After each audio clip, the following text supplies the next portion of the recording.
The bird made of paper. In a city made of concrete and silence, there lived a boy who hadn't spoken in years. His name was Elias, and every night he sat by his window, folding pieces of white paper, trying to fill the quiet with shapes of something that once had wings. One night, he whispered to his paper bird, "Fly for me." And then it moved. Its tiny wings fluttered. It rose from the table and flew straight into the night. That was the night the world changed. After his mother passed, Elias stopped talking. The house grew colder, emptier. His father, a mechanic, tried to drown the silence with music and metal, but some silences are too heavy to fix.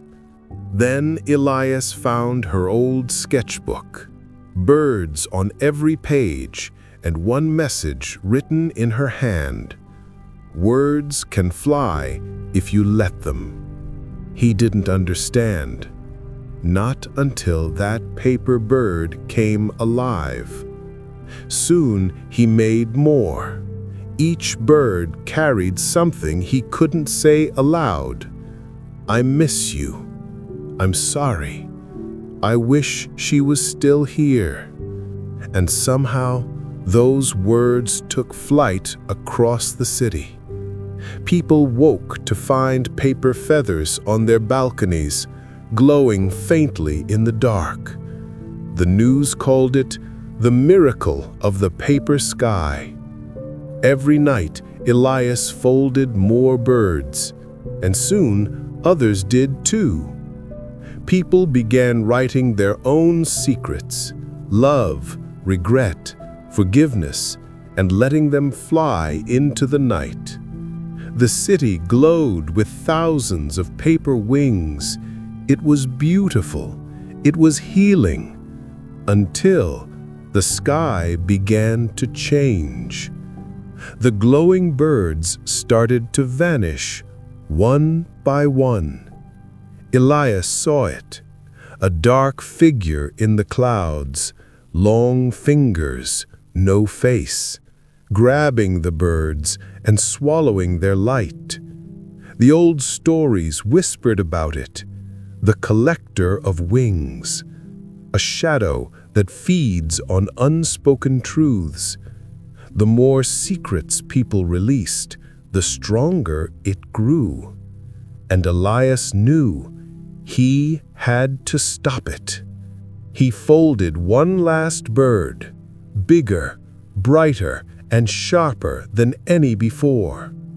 On its wings, he wrote everything he'd hidden, even the secret he feared most. "I'm afraid to live without her." Then he opened the window and whispered, "Fly, but take the darkness with you." The bird rose into the storm, and when it met the collector, there was a burst of white fire. Then silence. The next morning, the sky was clear. No paper birds, no shadow. But something had changed. People were talking again, to each other, to themselves, to the ones they'd lost. And for the first time, Elias spoke too. He turned to his father and said, "She'd be proud of us, Dad." His father froze, then smiled, and on the windowsill, a single paper feather shimmered, like a heartbeat of light. Sometimes the words we never say become the heaviest things we carry, but when we let them fly, even as paper, they can set us free.